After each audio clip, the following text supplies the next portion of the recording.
Hello, everyone, and welcome back to another Gritcast segment. Before we get into our top 10 defenseman list, there's been a big news headline in the NHL that I personally would like to discuss because I find it very theatrical and interesting. So, Matt, what are we talking about?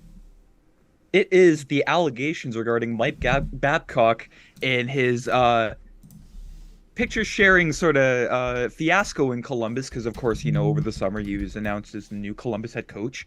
And there's a tweet the other day, anonymous NHL player text Paul Bissonnette of the Spit and Chicklets podcast. He says, "You got to sneak into your pod about Babs getting guys to show their photos on the big screen. He's doing it to guys in Columbus. Now, same shit he did to me. Guys need to know that's coming. It's a fucking joke." Biz goes, "What does he do? What photos? I don't understand." And he They had a learns phone like the full conversation. story. Yeah. And then it was, who was it? Boone Jenner and Gaudreau. They're like, yeah, we're just airplaying our photos onto Babcock's office television. Is it That's kind of over the line Yeah, here. Jenner and yeah, Gaudreau, they had no problem with it, but apparently some of the younger Blue of Jackets, course, of that's That's course. odd, man. they're kind of getting So, skeeved out there. so I think one thing that's interesting about this is, first of all, like I was talking about this with some of my buddies that are like in the hockey media industry.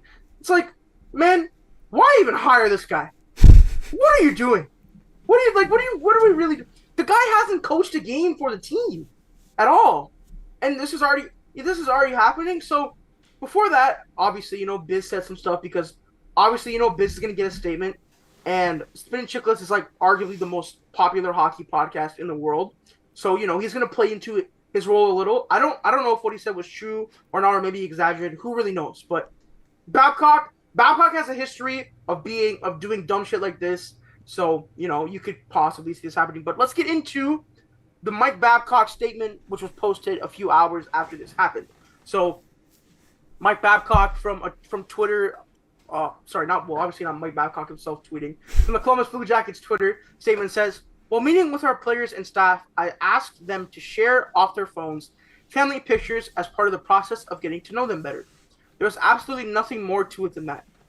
The way this was portrayed on the Spit and Chicklets podcast was a gross damn, can I not read? Misrepresentation of those meetings and extremely offensive. These meetings have been very important and beneficial, not only for me, but for our players and staff as well. And to have them depicted like this is irresponsible, incomplete, and inaccurate." Now, in addition to this statement, Boone Jenner, captain of the Blue Jackets, also pops in and says this: "While meeting with Babs, he asked me about my family and where I'm from, my upcoming wedding, and hockey related stuff. He then asked if I had pictures of my family. I was happy to share some with him. He showed me pictures of his family. I thought it was a great first meeting and a good way for us to start to build a new relationship. To have this blown out of proportion is truly disappointing." Now, Darius, when you hmm heard what happened and you see this statement, what's going through your head? So when I first saw the video, the way Biz described it, I had the impression that Babcock showed up and said, "Give me your phone. I want to see the photos in it," right? Which is an insane thing to do. I was like, right away, that's insane, right? But as more information's come out, it seems to be more of like he's playing it off as like a bonding thing where, I want to see pictures of your family so I get to know you better, whatever. I'm of the opinion of, if somebody wants to show you pictures of their family, they should be able to be the ones facilitating that. Like, "Hey, I want to show you pictures of my family," not, "Hey, everyone gather around. We're going to look at everyone's families." Like, I think that's weird. I always hated group presentations that were kind of like that in school. So I imagine these guys who get paid to play hockey, and a lot of them don't like attention, that's weird. So I'm of the opinion of that. And then on top of it, did you guys see what Frank Corrado said on TSN 1050? Anyway, No. so he was on 1050 because he's on often these days, and somebody asked him, based on what you know about Babcock, because obviously he played for him in Toronto, what do you think of Not the really, whole? though. Not really though, but he was around. They're like, "What do you think of the situation?" His exact quote was, "I don't think he handles himself well. I think he's socially awkward. I don't think he cares about you or your family. All he cares about is himself." Damn! You know what? Mike Babcock has a lot of enemies in the NHL. Mike Just a lot of Commodore guys hates Mike Babcock. Like, I feel like he like would with a like fight passion. him if he could.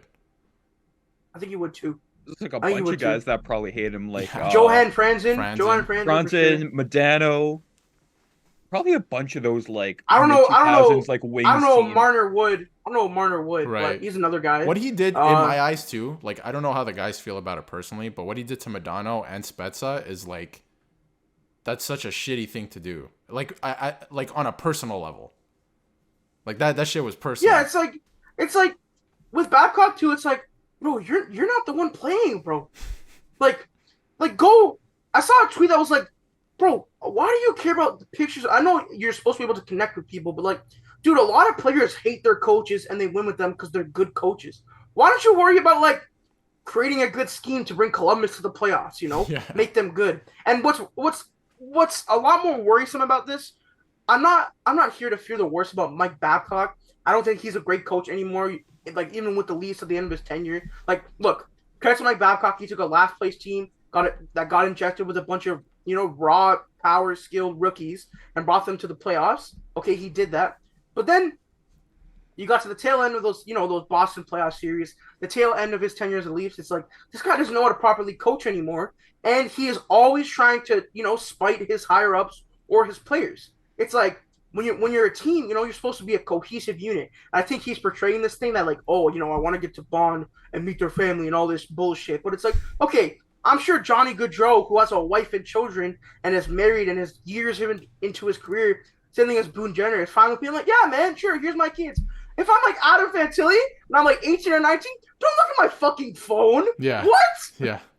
There's no Don't reason. look at my don't There's phone. nothing you're gonna find in there that you're gonna like, mate. Like that's that, man. Bro, check my Instagram, bro. Yeah, it's the there. same. It's the same. It's public. There. Yeah. It's there. Just go look at that. I don't understand why he's doing this. Matt, what the fuck? Your phone is your phone. Like that's your property. Like if you ask me to hand over my phone, no, there's nothing incriminating on there. I just don't want you. Just don't go on my That's phone. your mine. That's your mine. Yeah. Again, like I said, if he brought everyone in and he was like, "Tell me about your family," and that's all it was, This is my family. I think that's fine.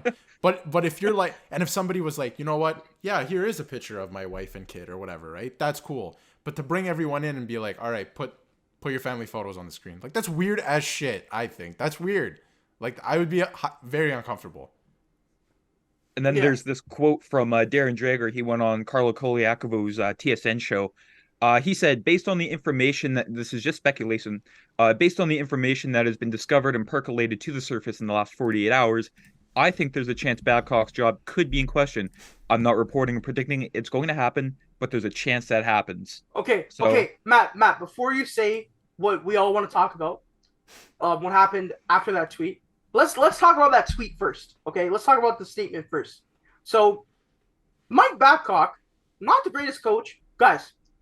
Can you tell me, Matt probably knows this, when was the last time Mike Babcock won a playoff series? 2014. No, because the Wings lost to the Bruins.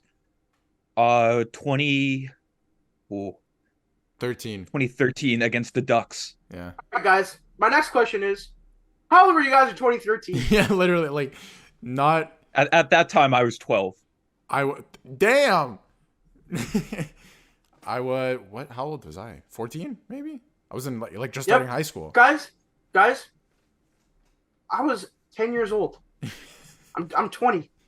I'm 20. You are an adult. At the time, you were a child. You were a kid. You were a kid in elementary school, and now you are an adult, and he has not won a playoff series in that time. All right. Next question, guys. Next question, Matt. I think we all know the answer to this.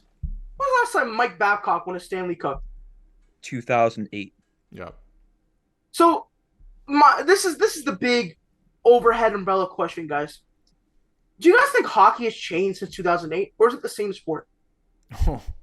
It's changed, but let me argue that Mike Babcock, like, I almost feel like his teams won in spite of him. Like 2003 when he coached the Ducks to the Cup final. No, that was Jaguar being God reincarnated. Man.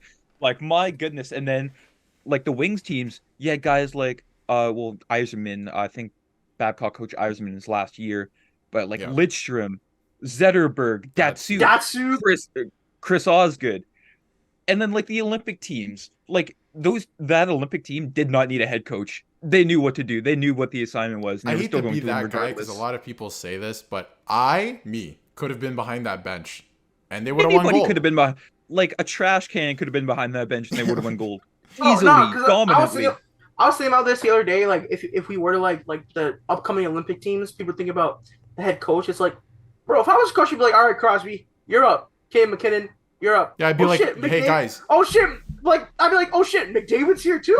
Man, you get out there. It's like, bro, like what are we? Anyway, okay, we're getting off topic a little bit, but in that statement they said Mike Babcock's job could be in jeopardy. So I'm really curious of what the fuck he did, like even for that to become a question.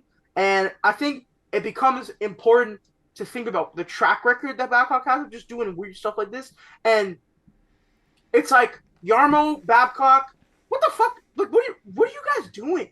You just brought in a bunch of new defensemen, Provorov and Severson. You got Kent Johnson. You have I think Cole Sillinger. You have Adam Fantilli, Johnny Gaudreau, Boone Jenner, Patrick Lennon. Just that's some good players. But you're hoping Elvis Merzlikins drops back. Bounces back from a poor season last year. And you bring in Mike Babcock. I know they didn't like Dave Larson or whatever the hell his name was, but like, dude, Mike Babcock is the guy. And then it's September. It's September 12th. We're recording this on the 15th, right? It's like there's no preseason games. The Columbus played a rookie tournament game yesterday. Like, what the fuck? What are you doing? It just brings someone else in, man. I don't understand. I don't get it. But guys, Matt, what else happened after that tweet? Oh boy. All right. So after that, famous NHL, EASHL, EA Sports NHL creator, the Nasher61 tweets, "At this point, I just want it to be over. If the allegations are true and Babcock crossed the line, fire him. If not, move on and focus on the season." Which, there'd be a really dark cloud hanging over that team if he continues on. This quote is meaningless, meaning Drager's quote. And then in quotes, "I won't report on it, but there's a chance," equals, "If I'm right, I said it first. If I'm wrong, I didn't report it." Meaningless. And then, Darren Drager, boy, he replies with, puts Nash in a body bag. I'm just gonna say it here right now. Says, "Your tweet is meaningless. I doubt many people care what you want. Let's see how it plays out." And then, absolute, oh man, and then absolute dunk. Nasher tries to go, "I'm not owned. I'm not owned." He says, "If he's getting fired, commit to an actual quote and report it. My tweet is more than fair." My I God. don't I don't really have a problem with what Dreger said. Like No, me he's That's just neither. what, like, that's just him. Like, it's not like the gospel. It's just him thinking what might happen. It's not the and actual. and It's not the actual news. Yeah. no matter what people think of what like who Trigger is, what he's done, in his career, he's still, a veteran in the hockey journalism game, and people respect him and respect his opinion. So I feel like with the years of his reporting, he's allowed to give an opinion based on information he's heard. Whereas, like, no offense to Nasher, he's a very popular creator. You're just like you're a guy who plays NHL video games. I'm sure you've met and talked to players in a different kind of setting, like like for content and stuff. But like, I feel like Drager is the one who has a handle on this more than Nasher would. But I have no side in this. I just think it was kind of funny. That's Like, what I have to say for about that. I just don't expect like Drager, like, normally, like, all the replies, like, he's like radio silent. But it took Nasher for Darren Drager to say, "All right, here, kid, listen up. It's not true." um, but yeah, guys. Before we get out of here, so I think we're gonna kind of follow the story. Maybe the story will die, and honestly, it might just die. The NHLPA will be like, we found nothing wrong, because the NHLPA never does anything. So we'll see what happens with that. But before we get out of here, Darius, you haven't spoke. We've added in a lot new information. Do you have any final thoughts on the topic? I love what Drager said because it's true. And I don't know why Nasher had to go with that quote like that because, like Matt said, Drager's like, hey, based on the last 48 hours, his job, which was definitely not in question before, although puzzling as to why you would hire him, it's now in question. We'll see what And happens. And Nasher's there's like, also the no, you must give us an answer one way or another. Don't cop out. And it's like, no, man, it's just my opinion based on what's happened. So he dunked on him. I loved it. It's hilarious. And let's just see what happens from here. If I was the Blue Jackets in charge, probably wouldn't have hired the guy from the start. but we'll see what happens here. Yeah, Nasher kind of made that tweet like not knowing how much Drager knows. Like there's a good chance Drager probably knows what happened over the course of that time. Like I said at the beginning, there's been rumors of course, that the young Blue Jackets, yeah, kind of skeeved out by what's transpiring here at Babcock. With Babcock, with younger players, you don't want to, back them into a corner, but it almost seems like what he's done here. Yeah, and you mentioned young players, right? Let's see what we're like Sillinger, Fantilli, Johnson. Yep. So Columbus Blue Jackets. Let's see, they're cap friendly right now. Okay. Alex Texier, 24. Adam Fantilli, 18. Ken Johnson, 20. Kirill Marchenko, 23. Emil Benstrom, 24. Liam Foudy, 23. Right? Adam Bockwitz, 23. Tim Burney. Okay, that guy's an RFA. Probably doesn't really count. Zach Rowensky, 26. Jake Bean, 25. It's like, this team isn't old, obviously. So I think it'll be interesting to see what comes out from this. To be honest, I don't have anything incriminating on my phone. I don't want any authority figure going through my phone. No matter what's on there. Don't look through my phone, man.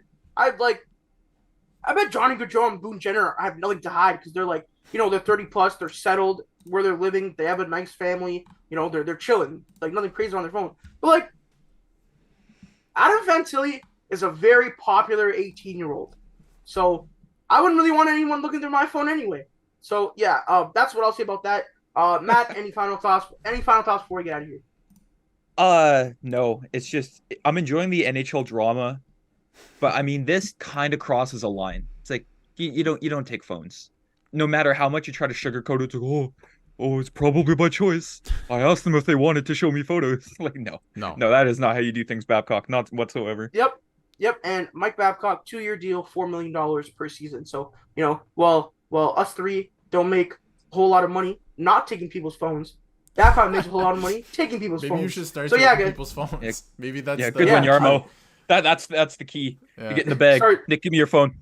But yeah, guys, we still have some, as I said, so much content going up. It's the most exciting part of the season. Rookie camp tournament started yesterday. Our list videos are going up. Top 10 centers already up. Top 10 defensemen might be up when you see this. It might not be, but that'll be out sooner than later. We have our NHL trailer reactions. We're doing everything leading up to NHL 24. And yeah, content. So subscribe to the Gritcast, all platforms, Instagram, Twitter, our individual Twitters, TikTok, obviously sub on YouTube. For me, Matt, and Darius, if you're watching this in the day, have a great day. If you're watching this in the night, have a great night. And if you're watching this or listening to this, don't watch while you drive. Listen to this while you're driving. Oh, drive safe, guys. We'll see you guys in the next episode or piece of content. Peace out, everyone. For more content, visit our YouTube channel and check us out on Spotify and Apple Podcasts. Don't forget to follow the guys on social media at Matt_Mondays, at Nick LaFlame, and at Darius Dominguez.